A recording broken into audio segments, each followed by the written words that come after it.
Le 25 décembre 1989, le mur d'une caserne militaire a été marqué par les balles. Pourquoi ce régime semblait-il indestructible? La police secrète contrôlait chaque rue, mais la faim a fini par vaincre la terreur. En ce mois de décembre, le monde entier avait les yeux rivés sur la Roumanie. C'était l'un des systèmes communistes les plus hermétiques d'Europe de l'Est. Pourtant, la structure s'est effondrée presque du jour au lendemain. Au centre du chaos se tenait un duo inséparable, Nicolae Ceausescu et sa femme Elena. Sur les images d'archives, on les voit saluer la foule depuis le grand balcon. Leurs visages sont confiants, ils ne dirigeaient pas simplement le pays, ils l'étouffaient. Pendant des décennies, le couple a régné par la peur, la propagande massive et un contrôle absolu. Ils ont bâti un culte de la personnalité délirant. Leurs portraits ornaient chaque bureau, chaque école, chaque usine. À première vue, des protecteurs de la nation. Mais en réalité, des geôliers paranoïaques. La peur était physique. De nombreux Roumains n'osaient même pas prononcer leur nom à voix haute. Ils chuchotèrent dans leur cuisine, craignant les micros cachés dans les murs ou les dénonciations des voisins. Le froid et les privations étaient le quotidien de millions de gens, tandis que le couple vivait dans l'opulence. Mais le vent a tourné. Tout a basculé en quelques jours seulement. Une manifestation de soutien organisée par le régime s'est transformée en émeute incontrôlable. Les cris de la foule ont couvert la voix du dictateur. Le couple a pris la fuite en hélicoptère, abandonnant le palais présidentiel aux manifestants. L'illusion n'a pas tenu. La chute fut brutale. Elena s'est retrouvée face à un peloton d'exécution aux côtés de son mari. Ce fut l'un des jugements les plus rapides du XXe siècle. La caméra enregistre un procès improvisé dans une petite salle, des juges en uniforme militaire et des accusations expéditives. Il n'y a eu aucune clémence, pas d'appel, pas de délai. Quelques minutes après la sentence, les soldats les ont poussés dehors. Quelques rafales ont claqué dans l'air froid. 2 heures. C'est tout le temps qu'il a fallu pour les condamner à mort avant de les placer face au peloton d'exécution. Elena Petrescu est née le 7 janvier 1916. Le village de Petresti, dans le comté de Dâmbovița, n'offrait aucune perspective. Sa famille travaillait la terre du matin au soir. La pauvreté était totale. L'accès à l'éducation était un luxe qu'ils ne pouvaient pas se payer. Elena n'a fréquenté l'école primaire que quelques années. Sur les registres scolaires, on constate des résultats médiocres. Elle peinait à lire, elle écrivait avec difficulté. Ses enseignants ne voyaient aucun avenir académique pour elle. Adolescente, elle a quitté la boue de son village. Elle est partie pour Bucarest. Elle cherchait simplement à survivre. Elle a trouvé un poste dans une usine textile. Le bruit des machines est devenu son quotidien. Plus tard, elle a obtenu un emploi d'assistante de laboratoire à l'Institut de chimie de Bucarest. Elle manipulait des tubes à essai sans comprendre les formules. C'est durant ces années grises qu'elle a découvert la politique. La Roumanie était encore une monarchie. Le Parti communiste opérait dans l'illégalité complète. Les réunions se faisaient dans des caves ou des arrière-salles. En 1939, Elena a officiellement rejoint le parti. Comment une ouvrière sans instruction a-t-elle pu gravir les échelons? Elle n'avait pas la culture, mais elle avait l'instinct de survie. C'est cette même année qu'elle a rencontré Nicolae Ceausescu. Il avait 5 ans de moins qu'elle. Il était déjà un vétéran des activités souterraines. La police l'avait arrêté plusieurs fois. Son casier judiciaire prouvait sa loyauté envers la cause. Elena et Nicolas se sont rapprochés immédiatement. Ils partageaient la même haine du système et la même soif de revanche sociale. La Seconde Guerre mondiale a bouleversé les cartes. L'Union soviétique a pris le contrôle de l'avenir politique roumain. Les chars russes dictèrent la loi. En 1947, le roi Michel a été contraint d'abdiquer. Il a signé le document et a quitté le pays. La Roumanie a été déclarée République populaire. Le Parti communiste a saisi tous les leviers de l'État avec la bénédiction de Moscou. Nicolae Ceausescu a commencé son ascension. Il opérait sous les ordres de Gheorghe Gheorghiu-Dej. À première vue, Elena n'était qu'une épouse discrète, mais en réalité, elle tissait sa propre toile d'influence. Elle ne détenait aucun mandat officiel important. Elle travaillait dans la bureaucratie du parti. Elle observait qui était loyal et qui ne l'était pas. Elle est devenue une initiée de confiance. Sa mission principale était simple, protéger Nicolae. Mais l'ambition ne s'est pas arrêtée là. En 1965, Gheorghiu-Dej est mort. La voie était libre. Nicolas est devenu le nouveau secrétaire général du Parti communiste. Sous sa direction, la Roumanie a entamé un virage stratégique. Le pays a commencé à prendre ses distances avec le contrôle direct des soviétiques. Nicolas voulait être le seul maître à bord. La visibilité d'Elena a explosé. Elle n'avait toujours aucun bagage académique réel. Cela ne l'a pas empêché de viser les sommets intellectuels. À l'image, On la voit recevoir des diplômes honorifiques sous les flashs des photographes. Elle a été nommée à l'Académie roumaine en 1965. Elle recevait les honneurs de l'État. Elle accumulait les titres scientifiques sans avoir jamais terminé ses études secondaires. Les scientifiques du pays se taisaient par peur. En 1971, le couple a effectué une visite d'État en Asie. Ils se sont rendus en Chine et en Corée du Nord. Ils ont vu les foules disciplinées. Ils ont vu les parades géantes à la gloire d'un seul homme. Ce voyage a changé leur vision du pouvoir pour toujours. 1971. C'est l'année où la Roumanie a définitivement sombré. D'où venait cette soudaine obsession pour le contrôle total? D'une simple visite diplomatique en Asie. Nicolae Ceausescu est revenu de Chine et de Corée du Nord avec une idée fixe. Mais ce qu'il a ramené dans ses valises était toxique pour son peuple. Il a immédiatement lancé les thèses de juillet. Ce n'était pas une simple réforme, c'était une révolution culturelle brutale. L'objectif était clair, une censure de fer et une surveillance idéologique absolue. C'est à ce moment précis que le culte de la personnalité a commencé. L'image d'Elena a envahi l'espace public. L'État roumain ne l'a pas simplement promue. Il a fabriqué un mythe de toutes pièces. Elle est devenue le modèle national obligatoire pour chaque femme et chaque jeune du pays. La propagande la présentait comme une trinité intouchable, mère de la nation, politicienne visionnaire et savante de génie. Son nouveau titre officiel résonnait comme une menace. Docteur-ingénieur Elena Ceausescu. Lors des événements publics, les orateurs tremblaient en lisant la liste interminable de ses honneurs.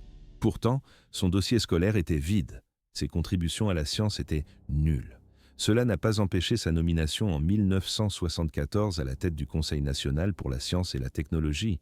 Ce poste lui a donné un pouvoir absolu.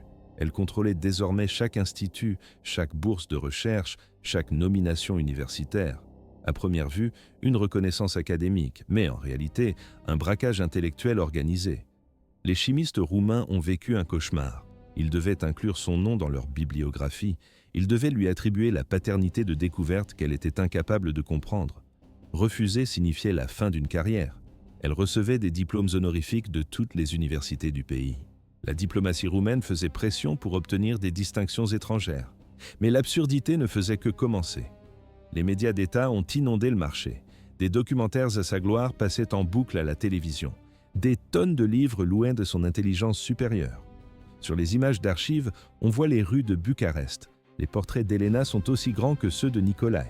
Ils flottent sur les bannières, s'affichent sur les billets de banque et ornent chaque bâtiment gouvernemental.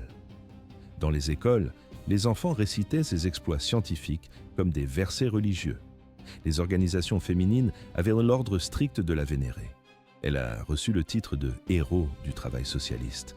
Elle est devenue membre titulaire de l'Académie roumaine. En interne, son emprise était encore plus terrifiante.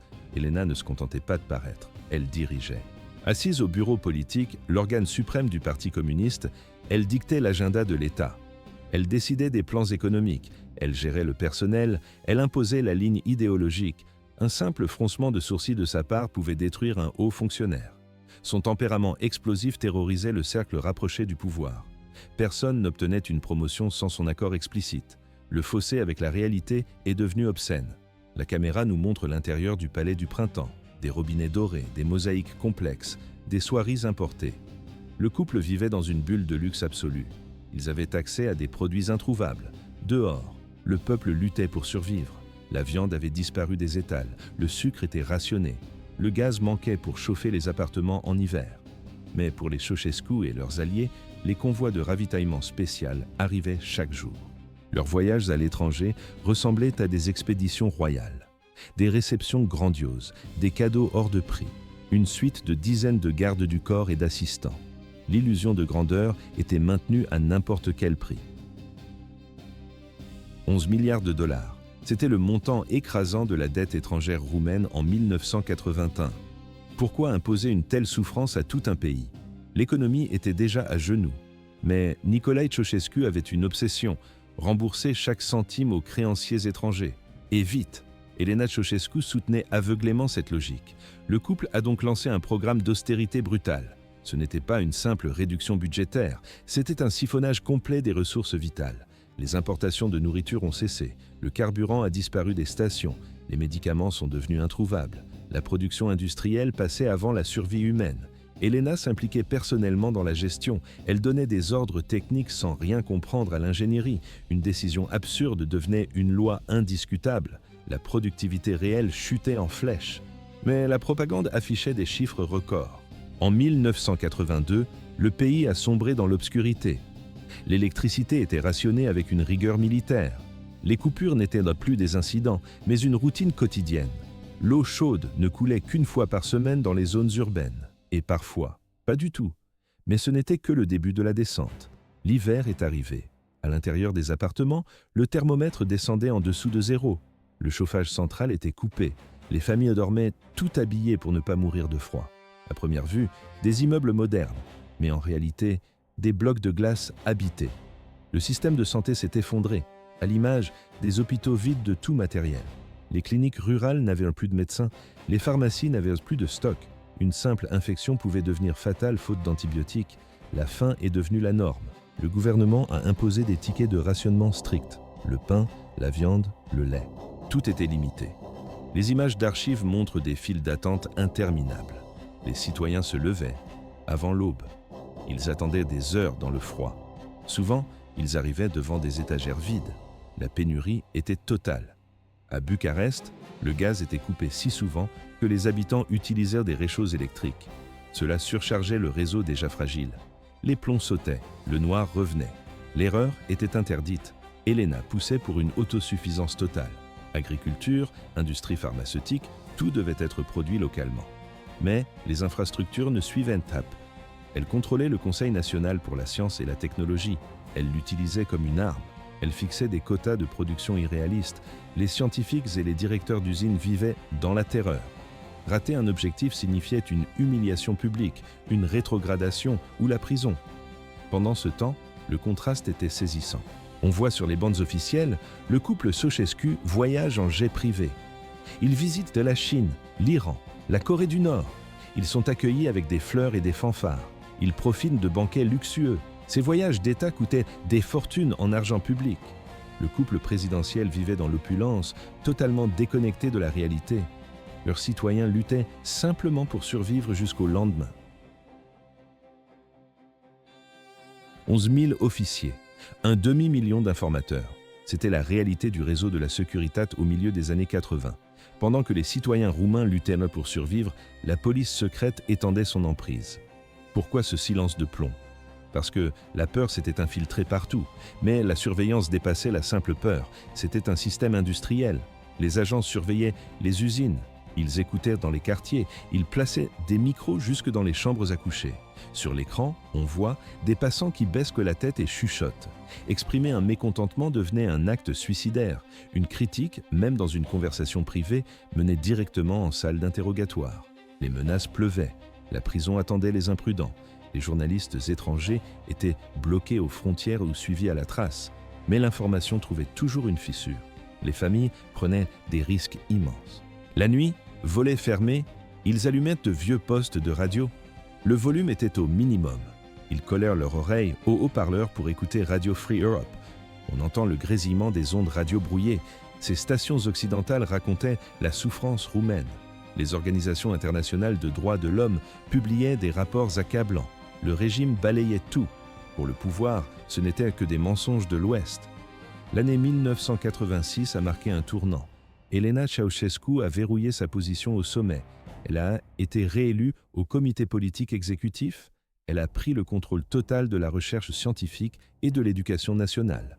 Dans les archives, la caméra montre, elle préside la table. Les ministres notent chacun de ses mots. Elle participait aux réunions gouvernementales de haut niveau. Elle contredisait les ministres. Elle n'avait aucune expertise, mais ses décisions faisaient loi dans tout le pays.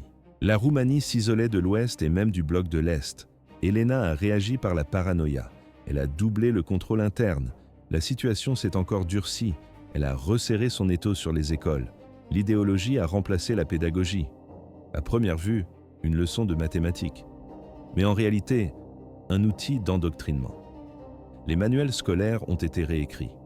Les élèves ne devaient pas seulement apprendre, ils devaient étudier la vie d'Elena aux côtés de celle de Nicolas. Lors des examens, Réciter des passages sur leur contribution au socialisme comptait plus que les résultats académiques. La critique est devenue impossible.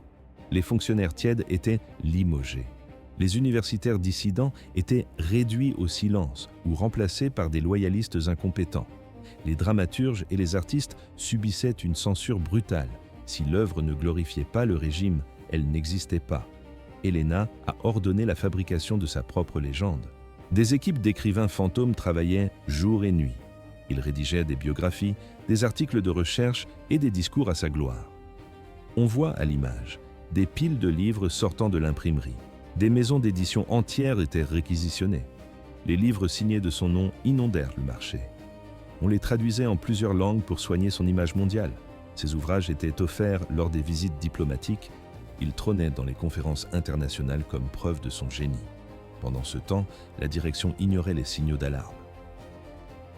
Toute l'Europe de l'Est était en train de s'effondrer.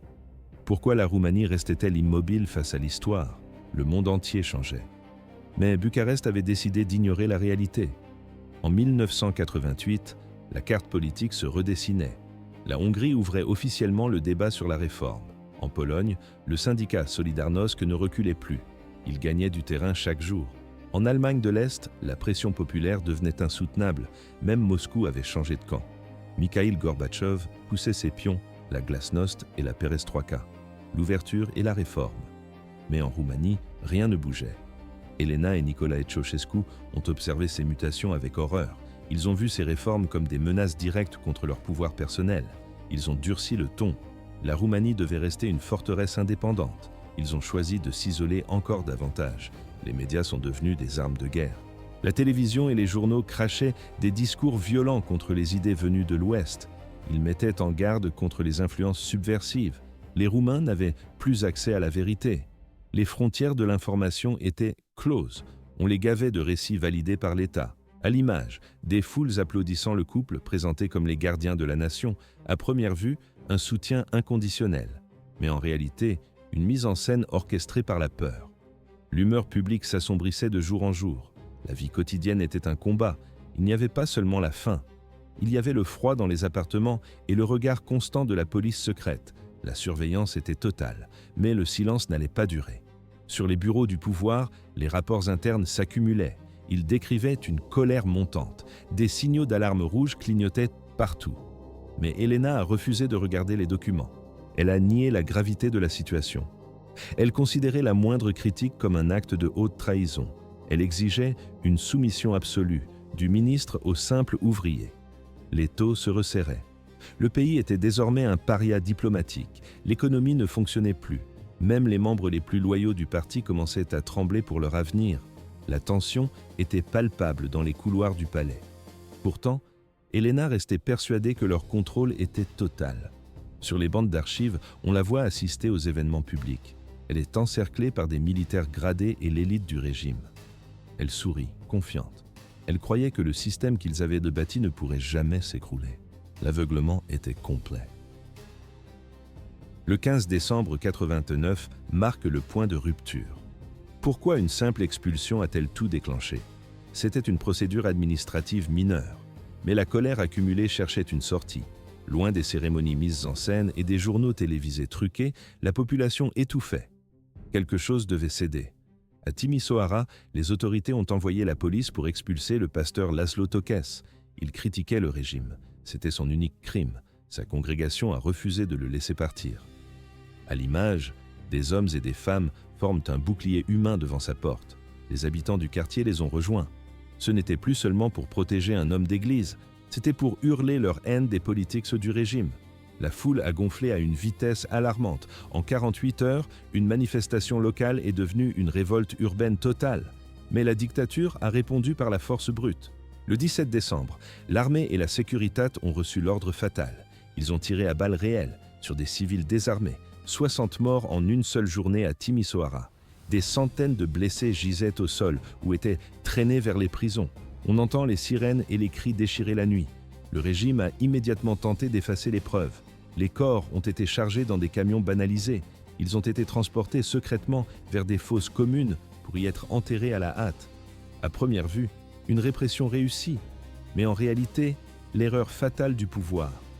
Le secret n'a pas tenu. Des témoins ont réussi à contourner la censure. Ils ont transmis des messages aux radios étrangères.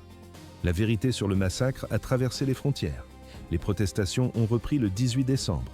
Plus fortes, plus déterminées. L'économie locale s'est figée. Les usines ont fermé leurs portes. Les ouvriers ont rejoint la rue par milliers. Les étudiants marchaient en tête de cortège, défiant les fusils braqués sur eux. Les forces de sécurité ont tenté de frapper encore, mais au lieu de la peur, elles ont trouvé une résistance inébranlable. Le 20 décembre, Timișoara s'est autoproclamée première ville libre de Roumanie. Ce jour-là, la chaîne de commandement s'est brisée. Les officiers supérieurs de la zone ont pris une décision historique. Ils ont refusé l'ordre de tirer sur les civils. Le 21 décembre 1989. C'était le début de la fin pour le régime. Pourquoi cette manifestation a-t-elle tourné au cauchemar ? Nicolas voulait une démonstration de force, mais il a reçu une révolution en direct. Ce jour-là, la chaîne de commandement s'est brisée. Les officiers supérieurs de la zone ont posé leurs armes. Ils refusaient désormais de tirer sur les civils. Nicolas revenait tout juste d'une visite officielle en Iran. Il pensait reprendre la main. Il a organisé un rassemblement massif au cœur de Bucarest. L'objectif était simple, diffuser une image d'unité et de puissance à tout le pays. 80 000 personnes remplissaient la place centrale. Des bus entiers avaient redéversé les travailleurs et les fonctionnaires convoqués par les organisations d'État. À première vue, une foule loyale et obéissante, mais en réalité, une poudrière prête à exploser. Le discours a commencé. Quelques minutes seulement ont passé. Soudain, un grondement sourd est monté de la place. Des sifflets ont retenti, puis des cris. Des groupes isolés ont commencé à scander des slogans hostiles. Des bannières anti-gouvernementales ont surgi au-dessus des têtes. Sur les images d'archives, on voit le visage du dictateur se figer. Ce n'était pas de la colère, c'était de la stupéfaction. Pour la première fois de son règne, Nicolae a eu peur devant les caméras. Elena s'est penchée vers lui. Elle a tenté de le calmer, de lui donner des instructions. Trop tard. Le mal était fait. La régie a coupé brutalement le signal vidéo. La confusion a envahi le plateau. Mais le silence n'est pas revenu. La foule a brisé les cordons de sécurité. Elle s'est ruée vers la tribune. Les premiers affrontements avec les forces de l'ordre ont éclaté. La nuit est tombée sur une capitale en guerre. Les protestations se sont répandues dans tout Bucarest comme une épidémie. Les manifestants ont allumé des brasiers au carrefour. Ils scandèrent des slogans contre le régime. Les forces anti-émeutes ont chargé. On entendait le fracas des vitrines brisées et le bruit sec des tirs. Les bâtiments portaient les traces des combats. Les ouvriers des usines voisines ont quitté leur poste de nuit. Ils ont marché vers le centre-ville pour rejoindre l'émeute. La situation échappait totalement au contrôle du gouvernement. Le matin du 22 décembre a apporté une nouvelle sombre. Le ministre de la Défense, Vasil Milea, a été retrouvé mort. La version officielle parlait de suicide, mais personne n'y croyait. La rumeur a couru comme une traînée de poudre. Il avait été exécuté. Son crime, voir refuser l'ordre direct de Nicolas d'utiliser des balles réelles contre les civils. Ce fut l'erreur fatale du régime. La mort de Milea a provoqué un basculement massif. L'armée roumaine a tourné le dos au Ceausescu. Certaines unités ont rejoint les insurgés dans la rue. D'autres sont restés dans leurs casernes, immobiles, refusant d'agir. À midi pile, le 22 décembre, tout s'est accéléré. Les révolutionnaires ont pris d'assaut la station de télévision nationale. Ils ont coupé la propagande. Un gouvernement provisoire s'est formé en direct, le Front de Salut National. Dehors, les échanges de tirs continuaient. Les Ceausescu n'avaient plus le choix. Ils ont fui le siège présidentiel en hélicoptère. Quelques gardes du corps fidèles et des assistants les accompagnaient. À l'image, l'appareil blanc qui s'élève au-dessus d'une foule en colère. Mais le ciel n'était plus sûr. L'espace aérien était sous surveillance radar. La trajectoire de vol était tracée minute par minute. Le pilote a paniqué. Il craignait d'être abattu par la défense anti-aérienne. Il a posé l'appareil près de Titu, une ville à l'ouest de la capitale. Le couple a tenté de se cacher. Ils n'étaient plus des dirigeants, c'étaient des fugitifs. La police locale et les militaires les ont rapidement localisés. L'arrestation a été brutale. On les a placés sous haute surveillance. Le convoi a pris la direction de la ville de Târgoviște, à environ 80 km au nord-ouest de Bucarest. Destination, une unité militaire des forces du ministère de l'Intérieur. Le commandant de la base hésitait encore. Il n'avait pas clairement choisi son camp dans la Révolution, mais il a accepté d'enfermer le couple en attendant des ordres clairs. La cage s'était refermée. Une porte en acier s'est refermée sur 40 années de pouvoir absolu. Une fois le seuil de la base franchi, le titre de conducator ne valait plus rien. Nicolae et Elena Ceausescu n'étaient plus des chefs d'État. Ils étaient devenus les détenus du peuple roumain. Les soldats n'ont pas hésité. Ils ont désarmé la garde rapprochée. Ils ont séparé le couple de ses derniers protecteurs. Puis, ils les ont poussés dans une pièce exiguë. À l'intérieur, 2 lits en fer, des couvertures militaires rêches et une odeur de renfermé. Les fenêtres étaient rébarrées. Des sentinelles armées montaient dans la garde de l'autre côté du mur, 24 heures sur 24. L'isolement était total. Aucun conseiller, aucun secrétaire. Juste le silence et la peur. Mais Elena refusait de se taire. Pourquoi hurlait-elle ainsi sur ses geôliers? Elle cherchait à reprendre le contrôle par la voix. Mais ses ordres résonnaient dans le vide. Elle arpentait la cellule, agitée, furieuse. Les soldats rapportent ses paroles exactes. Elle exigeait de parler à ses camarades loyaux. Elle traitait les officiers de traîtres à la nation. Pour elle, le soulèvement n'était pas réel. C'était un complot étranger, une machination de l'Ouest. Elle refusait de croire que le comité central les avait abandonnés. Nicolas, lui, a réagi différemment. Sur les images mentales que décrivent les témoins, on voit un homme éteint. Il restait assis, le regard fixe, enfermé dans son déni. Il a demandé une machine à écrire et un bloc-notes. Il pensait encore pouvoir rédiger un décret officiel pour mobiliser le parti. La réponse des gardes a été brutale, refusée. Leurs conditions de vie ont chuté drastiquement. Le menu était celui du simple soldat. Pommes de terre bouillies, pain sec, eau, aucune exception. On leur a interdit de se laver, on leur a interdit de se changer. Ils portaient encore les vêtements de leur fuite précipitée de Bucarest. Nicolae dans son manteau de laine sombre. Elena engoncée dans son pardessus lourd et son écharpe. Ils dormaient sur des lits étroits. Une lumière crue, artificielle, restait allumée en permanence pour empêcher toute tentative de suicide ou d'évasion. Les gardes les observaient à travers l'œilleton. Une fois par jour, un médecin entrait. Il prenait leur pouls, vérifiait la tension. Le diagnostic était purement utilitaire. Ils étaient aptes à subir la suite. De l'autre côté des murs de la garnison, la Roumanie était en flammes. Des tirs sporadiques déchiraient encore les nuits de plusieurs villes. La rumeur enflait. On parlait de contre-attaques imminentes.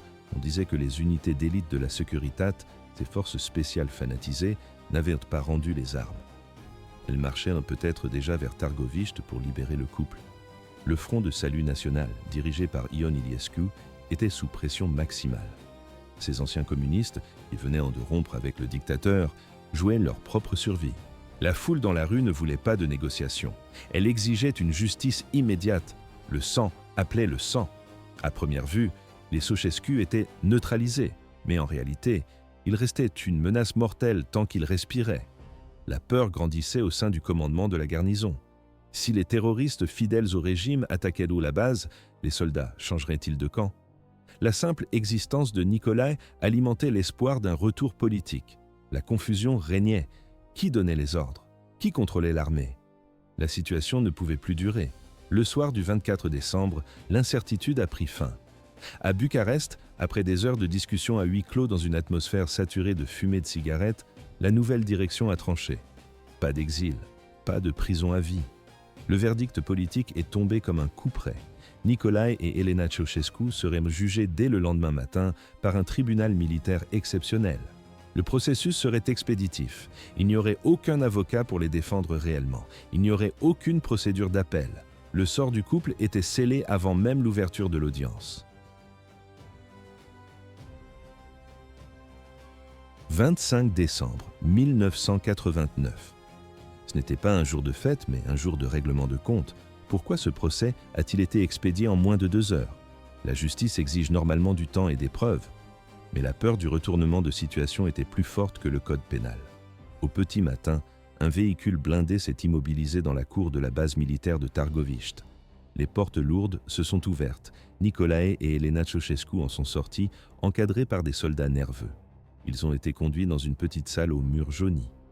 L'odeur de renfermé et de tabac froid saturait l'air. Ce n'était pas un palais de justice, c'était une salle de classe transformée à la hâte en antichambre de la mort. À l'intérieur, la tension était palpable. Une poignée d'officiers, quelques procureurs et des avocats commis d'office attendaient. Le tribunal militaire exceptionnel avait été formé par le Front de Salut National. À sa tête, le général Jika Popa et le procureur Dan Voinea. Leurs visages étaient fermés. Ils savaient ce qu'ils avaient à faire. À première vue, une procédure judiciaire légale, mais en réalité, une opération d'élimination politique déguisée. L'audience a débuté à 13h20 précise. Pas de jury, pas de public. Le couple dictatorial n'avait eu aucun accès préalable à un conseiller juridique. Leur avocat, Nicolae Teodorescu, n'avait pu leur parler que quelques minutes avant l'entrée des juges. Il n'a pas eu le temps de bâtir une stratégie. Il a à peine eu le temps de s'asseoir. Une seule caméra tournait dans la pièce. Son objectif était braqué sur le couple. L'enregistrement n'était pas destiné à la justice, mais à l'histoire et à la diffusion publique. Les charges sont tombées comme des coups de massue. 5 chefs d'accusation principaux: génocide, attaque armée contre le peuple, sabotage de l'économie nationale, destruction de biens publics, tentative de fuite avec des fonds de l'État. Le procureur a avancé un chiffre terrifiant: 60 000 morts pendant les émeutes. C'était un mensonge stratégique. Les enquêtes post-révolutionnaires ont ramené ce chiffre à environ 1100 victimes. Mais à cet instant précis, la vérité comptait moins que l'impact. L'accusation englobait aussi des décennies de privation, de froid et de faim imposées à la population. La situation a rapidement dégénéré. Sur la bande, on voit Elena Ceausescu se redresse sur sa chaise, agressive. Elle ne se comporte pas en accusée. Elle interrompt le procureur. Elle crie sur les officiers. Elle rejette l'autorité de ce tribunal de fortune. Pour elle, c'est une farce grotesque. Elle refuse de répondre aux questions simples. Nicolae a gardé une posture plus rigide. Il a ajusté son écharpe. Il a insisté sur son titre. Il se considérait toujours comme le chef d'État légitime. Il a exigé de parler à la Grande Assemblée nationale. Pour lui, la révolution n'était qu'un coup d'État orchestré par des traîtres et des agents étrangers. Il a regardé ses juges dans les yeux. Il n'a vu aucune pitié. Mais le temps pressait. Les juges avaient des instructions claires. Allez vite. Ils ont coupé la parole au couple. Ils ont ignoré les protestations. Ce procès ignorait toutes les normes juridiques standards. Aucune preuve matérielle n'a été déposée sur la table. Aucun témoin n'a été appelé à la barre. La défense n'a eu aucune opportunité de contre-interroger qui que ce soit. Les gardes, la main sur leur arme, surveillaient chaque mouvement. Dehors, le bruit des tirs sporadiques rappelait que le pays était encore en plein chaos. La peur d'une intervention des forces loyalistes hantait la pièce. 14h45. Le verdict est tombé. Le tribunal a déclaré Nicolae et Elena Ceausescu coupables de tous les chefs d'accusation. La sentence: la mort par peloton d'exécution. Le jugement précisait une exécution immédiate. Pas d'appel, pas de délai, pas de dernière nuit en cellule. La décision a été signée en quelques secondes. L'annonce a résonné dans la petite salle. À l'image, on perçoit un moment de flottement chez les accusés. Ils réalisent soudain que ce n'est pas du théâtre. Ce procès, bâclé et controversé, était perçu par la nouvelle direction comme une nécessité absolue. Il fallait couper la tête du régime pour arrêter le corps. Tant que Ceausescu vivait, les loyalistes avaient une raison de se battre. Les nouvelles autorités ne pouvaient pas prendre le risque d'un procès long. Retarder la sentence aurait pu plonger la Roumanie dans une guerre civile prolongée. Les soldats se sont approchés pour ligoter les mains des condamnés. Le dossier était clos. 5 minutes. C'est le temps exact qu'il a fallu pour mettre fin à 25 années de dictature absolue. Pourquoi une telle précipitation ce jour-là? Le tribunal craignait une intervention de la police secrète fidèle au régime. Mais la peur des fusils était plus forte que la loyauté. L'exécution devait se dérouler immédiatement, dans l'enceinte même du complexe militaire. Le verdict venait à peine d'être prononcé. Les soldats ont saisi Nicolas et Elena par les bras pour les extraire de la salle d'audience improvisée. Ils les ont poussés vers la sortie, direction la petite cour intérieure de la base de Targovište. C'était un après-midi d'hiver glacial. Le sol en béton fissuré était recouvert d'une couche de neige sale. Le froid pénétrait les os, mais l'adrénaline réchauffait les bourreaux. Le peloton d'exécution était déjà en position. Le capitaine Lionel Boéru avait personnellement sélectionné 2 parachutistes d'élite pour cette mission historique. 3 hommes armés pour abattre un couple. Les Ceausescu ont été traînés dehors sous une garde renforcée. Aucun temps n'a été accordé pour une dernière déclaration, aucune cigarette, aucune prière. Alors qu'ils entraient dans la cour, Elena continuait de hurler. Sa voix perçante résonnait contre les murs de la caserne. Elle se débattait avec une énergie furieuse. Elle a exigé qu'on ne les sépare pas. Elle voulait mourir avec son mari. Son arrogance était intacte. Jusqu'à la dernière seconde, elle a nié la légitimité du tribunal. Elle criait qu'ils étaient les seuls maîtres légitimes de la Roumanie. Nicolae tentait de conserver une posture digne. Mais son corps racontait une autre histoire. Il était pâle, vidé de ses forces. Sur la vidéo, on voit les mains du dictateur tremblent de manière incontrôlable. Les soldats n'ont montré aucune pitié. Ils ont sorti de la corde rugueuse pour lier les poignets de Nicolae. Elena a subi le même traitement brutal. Les deux condamnés ont été plaqués contre un mur nu dans un coin discret de la cour. Ce mur avait été choisi pour sa solidité et son isolement.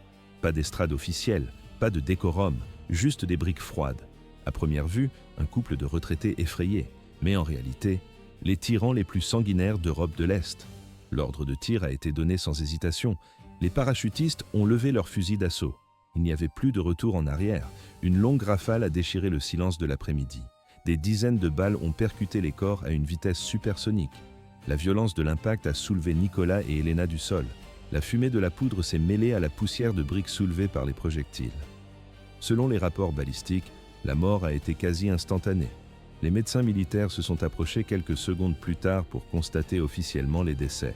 L'événement entier, de leur sortie du bâtiment jusqu'au dernier écho des tirs, a duré moins de 5 minutes. Une seule caméra vidéo a enregistré la scène. L'opérateur, un membre de l'armée, était nerveux. Il a manqué le début de la fusillade, mais il a capturé le résultat. Ces images brutes étaient destinées à servir de preuve irréfutable. Il fallait montrer au peuple roumain et au monde entier que le régime Ceausescu était définitivement anéanti.